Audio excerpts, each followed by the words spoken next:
Sur une scène de crime, il y a plusieurs prélèvements qui sont réalisés généralement. La priorité, évidemment, c'est tout ce qui est biologique.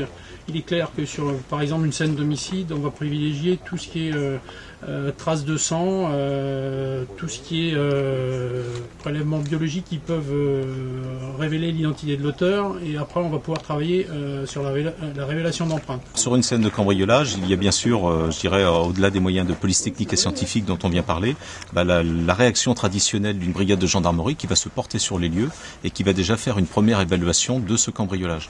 Ce que l'on attend de la personne, quand il y a vraiment une résidence comme celle-ci qui a été cambriolée avec de multiples objets qui ont disparu, c'est de ne toucher à rien. C'est tout de suite de faire le 17, de nous appeler, et ça permettra aux premiers enquêteurs de faire ce périmètre de sécurité. On voit cette fameuse stress autour de nous, et les enquêteurs qui sont ici, qui sont des techniciens en identification criminelle, eux vont venir apporter leur plus-value technique pour faire les prélèvements qui n'auraient pas été pollués et qui sont surtout exploitables.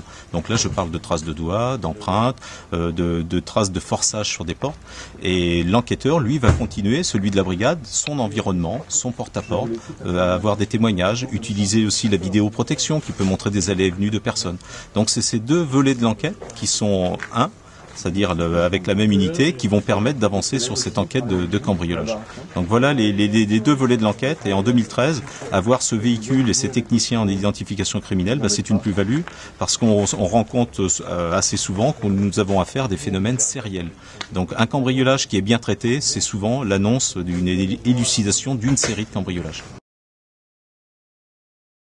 En termes de tendance, effectivement, on avait eu une tendance très haussière l'année dernière avec ces bandes, comme je l'ai dit, qui ont été interpellées. Il y en avait 3 issues des pays de l'Est, géorgiennes, qui avaient commis des fois presque 49 cambriolages à leur actif. Pour 2013, après ce travail de terrain et d'enquête, nous sommes sur une tendance depuis janvier qui est à la baisse en termes de cambriolage dans les résidences principales.